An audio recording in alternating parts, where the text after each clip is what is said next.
আজকে দেশের নেতৃবৃন্দকে সঙ্গে নিয়ে জাতির যে গুরুত্বপূর্ণ দায়িত্ব পালন করতে আমরা এসেছি, আল্লাহ তার জন্য আমাদের জন্য রহমত বর্ষণ করছেন। আল্লাহর রহমত নিয়ে আমি এই ঘোষণাপত্র পাঠ করব। বিসমিল্লাহির রহমানির রহিম। যেহেতু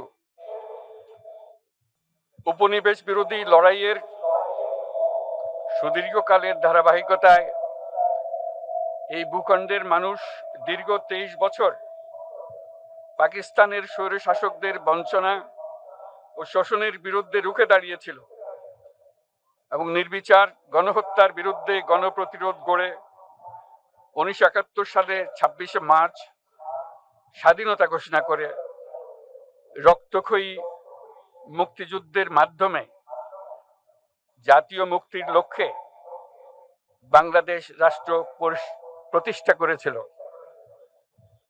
এবং যেহেতু বাংলাদেশের আপামর জনগণ দীর্ঘ আন্দোলন সংগ্রামের মধ্য দিয়ে এই ভূখণ্ডে স্বাধীনতার ঘোষণাপত্রে বিবৃত সাম্য, মানবিক মর্যাদা, সামাজিক সুবিচারের ভিত্তিতে উদার গণতান্ত্রিক রাষ্ট্র বিনির্মাণের আকাঙ্ক্ষাকে বাস্তবায়নের জন্য সর্বোচ্চ ত্যাগ স্বীকার করেছে, এবং যেহেতু স্বাধীন বাংলাদেশের 1972 সালের সংবিধান প্রণয়ন পদ্ধতি এর কাঠামোগত দুর্বলতা ও অপপ্রয়োগের ফলে স্বাধীনতা পরবর্তী আওয়ামী লীগ সরকার মুক্তিযুদ্ধের জন আকাঙ্ক্ষা পূরণে ব্যর্থ হয়েছিল এবং গণতন্ত্র ও রাষ্ট্রীয় প্রতিষ্ঠানগুলোর কার্যকারিতা ক্ষুণ্ণ করেছিল।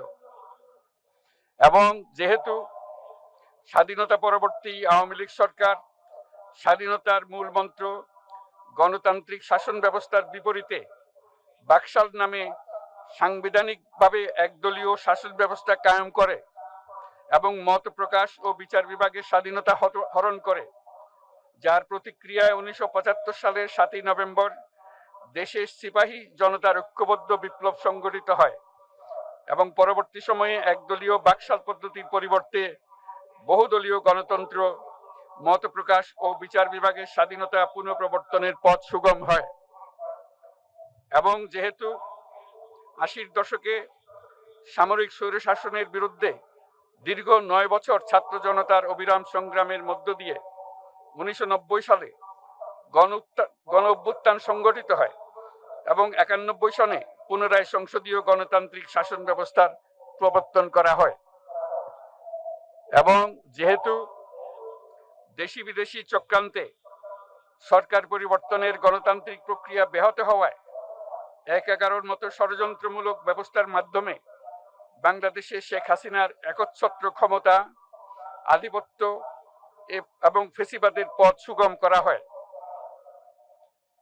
যেহেতু দীর্ঘ 16 বছরের ফেসিবাদী অগণতান্ত্রিক গণবিরোধী শাসন ব্যবস্থা কায়েমের লক্ষ্যে এবং একদলীয় রাষ্ট্র ব্যবস্থা প্রতিষ্ঠার অতি উগ্র বাসনা চরিতার্থ করার অভিপ্রায়ে সংবিধানে অবৈধ অগণতান্ত্রিক পরিবর্তন করা হয়, যার ফলে একদলীয় একচ্ছত্র ক্ষমতা ও আধিপত্য প্রতিষ্ঠার পথ সুগম হয়। এবং যেহেতু শেখ হাসিনার আওয়ামী লীগ সরকারের দুঃশাসন, গুম খুন, আইন বহির্ভূত হত্যাকাণ্ড, মত প্রকাশের স্বাধীনতা হরণ এবং একদলীয় স্বার্থে সংবিধান সংশোধন ও পরিবর্তন বাংলাদেশের সকল রাষ্ট্রীয় সাংবিধানিক প্রতিষ্ঠানসমূহকে ধ্বংস করে। এবং যেহেতু হাসিনা সরকারের আমলে তারই নেতৃত্বে একটি চরম গণবিরোধী, একতান্ত্রিক ও মানবাধিকার হরণকারী শক্তি বাংলাদেশকে একটি ফেসিবাদী, মাফিয়া এবং ব্যর্থ রাষ্ট্রের রূপ দিয়ে আন্তর্জাতিকভাবে বাংলাদেশের ভাবমূর্তি ক্ষুণ্ণ করে।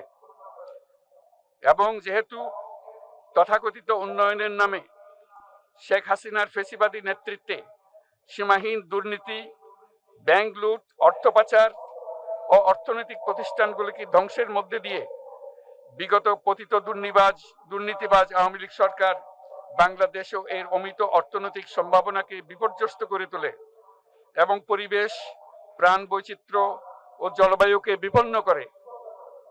এবং যেহেতু শেখ হাসিনার ফ্যাসিস্ট সরকারের বিরুদ্ধে রাজনৈতিক দল, ছাত্র শ্রমিক সংগঠন সহ সমাজের সর্বস্তরের জনগণ গত প্রায় 16 বছর যাবৎ নিরন্তর গণতান্ত্রিক সংগ্রাম করে জেল জুলুম, হামলা মামলা, গুম খুন ও বিচার বহির্ভূত হত্যাকাণ্ডের শিকার হয়।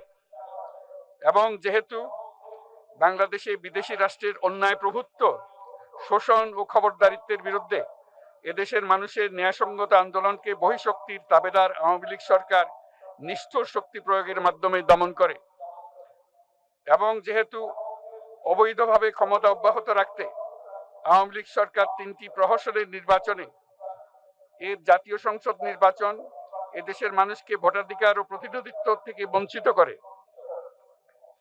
যেহেতু আওয়ামী লীগ আমলে ভিন্ন মতের রাজনৈতিক নেতাকর্মী, শিক্ষার্থী, তরুণদের নিষ্ঠুরভাবে নির্যাতন করা হয় এবং সরকারি চাকুরিতে একচেটিয়া দলীয় নিয়োগ এবং কোটাভিত্তিক বৈষম্যের কারণে ছাত্র, চাকুরি প্রার্থী, নাগরিকদের মধ্যে চরম ক্ষোভের জন্ম হয়। এবং যেহেতু বিরোধী রাজনৈতিক দল ও সংগঠনের উপর চরম নিপীড়নের ফলে দীর্ঘদিন ধরে জনরোষের সৃষ্টি হয় এবং জনগণ সকল বৈধ প্রক্রিয়া অবলম্বন করে ফ্যাসিবাদ বিরোধী লড়াই চালিয়ে যায়। এবং যেহেতু সরকারি চাকরিতে বৈষম্যমূলক কোটা ব্যবস্থা বিলোপ ও দুর্নীতি প্রতিরোধে বৈষম্য বিরোধী ছাত্র আন্দোলন চলাকালে আওয়ামী লীগ সরকার কর্তৃক ব্যাপক দমন পীড়ন, বর্বর অত্যাচার, মানবতা বিরোধী হত্যাকাণ্ড চালানো হয়, যার ফলে সারা দেশে দলমত নির্বিশেষে ছাত্র জনতার উত্তাল গণবিক্ষোভ গণ অভ্যুত্থানের রূপ নেয়। এবং যেহেতু ফ্যাসিস্ট শক্তির বিরুদ্ধে অদম্য ছাত্র জনতার অভ্যুত্থানে রাজনৈতিক দল, ধর্মীয়, সামাজিক, সাংস্কৃতিক, পেশাজীবী, নারী ও শ্রমিক সংগঠন সমূহ সমাজের সকল স্তরের মানুষ যোগদান করে এবং আওয়ামী ফ্যাসিবাদী বাহিনী রাজপথে নারী, শিশু সহ প্রায় 1000 মানুষকে নির্বিচারে হত্যা করে, অগণিত মানুষ পঙ্গুত্ব, অন্ধত্ব বরণ করে। আন্দোলনের চূড়ান্ত পর্যায়ে সামরিক বাহিনীর সদস্যগণ জনগণের গণতান্ত্রিক লড়াইকে সমর্থন প্রদান করে। এবং যেহেতু অবৈধ শেখ হাসিনা সরকার পতন, ফ্যাসিবাদী ব্যবস্থার বিলোপ এবং নতুন রাজনৈতিক বন্দোবস্তের লক্ষ্যে বৈষম্য বিরোধী ছাত্র আন্দোলনের ডাকে জনগণ অসহযোগ আন্দোলন শুরু করে, পরবর্তী সময়ে 5ই আগস্ট ঢাকা অভিমুখে লং মার্চ পরিচালনা করে এবং ফ্যাসিবাদ বিরোধী আন্দোলনরত সকল রাজনৈতিক দল, ছাত্র জনতা তথা সর্বস্তরের সকল শ্রেণীর পেশার আপামর জনসাধারণ তীব্র আন্দোলনের চূড়ান্ত পর্যায়ে গণভবনমুখী জনতার উত্তাল যাত্রার মুখে ফ্যাসিস্ট হাসিনা 5ই আগস্ট 2024 তারিখে পদত্যাগ করে দেশ ছেড়ে পালিয়ে যেতে বাধ্য হয়। এবং যেহেতু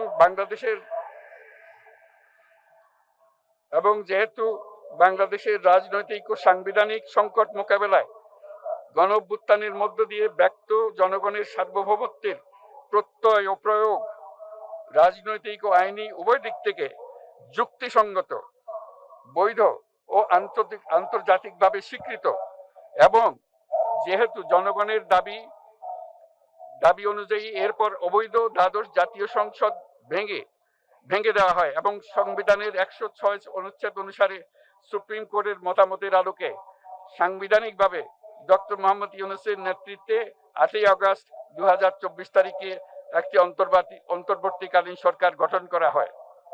এবং যেহেতু বাংলাদেশের সর্বস্তরের জনগণের ফ্যাসিবাদ বিরোধী তীব্র আকাঙ্ক্ষা এবং ছাত্র জনতার অভ্যুত্থানের মধ্য দিয়ে ফ্যাসিবাদ, বৈষম্য, দুর্নীতিমুক্ত সমাজ ও রাষ্ট্র বিনির্মাণের অভিপ্রায় প্রকাশিত হয়,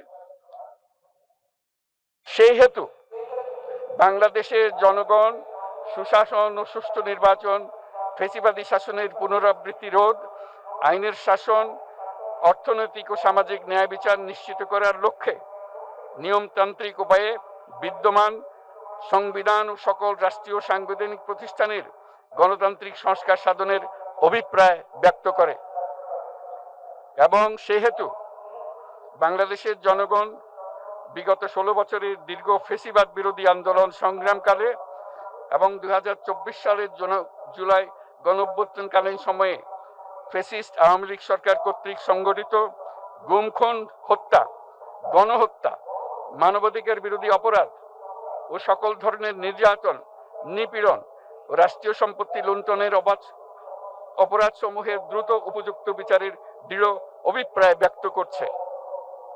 সেহেতু বাংলাদেশের জনগণ জুলাই জনগণের সকল শহীদদের জাতীয় বীর হিসেবে ঘোষণা করে শহীদদের পরিবার, আহত যোদ্ধা এবং আন্দোলনকারী ছাত্র জনতাকে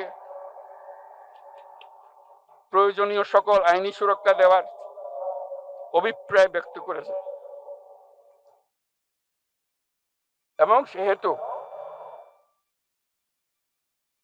বাংলাদেশের জনগণ যুক্তিসঙ্গত সময়ে আয়োজিতব্য অবাধ ও সুষ্ঠু ও নিরপেক্ষ একটি নির্বাচনের মাধ্যমে গঠিত জাতীয় সংসদে প্রতিশ্রুত প্রয়োজনীয় সাংবিধানিক সংস্কারের মাধ্যমে দেশের মানুষের প্রত্যাশা, বিশেষত তরুণ প্রজন্মের আকাঙ্ক্ষা অনুযায়ী আইনের শাসন ও মানবাধিকার, দুর্নীতি, শোষণমুক্ত, বৈষম্যহীন ও মূল্যবোধ সম্পন্ন সমাজ এবং গণতান্ত্রিক রাষ্ট্র ব্যবস্থা প্রতিষ্ঠার অভিপ্রায় ব্যক্ত করেছে। এবং সেহেতু বাংলাদেশের জনগণ এই প্রত্যাশা ব্যক্ত করছে যে একটি পরিবেশ ও জলবায়ু সহিষ্ণু, অন্তর্ভুক্তিমূলক, টেকসই উন্নয়ন কৌশলের মাধ্যমে বর্তমান ও ভবিষ্যৎ প্রজন্মের অধিকার সংরক্ষিত হবে। এবং সেহেতু বাংলাদেশের জনগণ এই অভিপ্রায় ব্যক্ত করছে যে ছাত্র গণঅভ্যুত্থানের 2024-এর উপযুক্ত রাষ্ট্রীয় সাংবিধানিক স্বীকৃতি প্রদান করা হবে এবং পরবর্তী নির্বাচনে নির্বাচিত সরকারের সংস্কারকৃত সংবিধানের তফসিলে এই ঘোষণাপত্র সন্নিবেশিত করা হবে। এবং 5 আগস্ট 2024 সালে গণঅভ্যুত্থানে বিজয়ী বাংলাদেশের জনগণের আকাঙ্ক্ষার প্রতিফলন হিসেবে এই ঘোষণা প্রণয়ন করা হলো।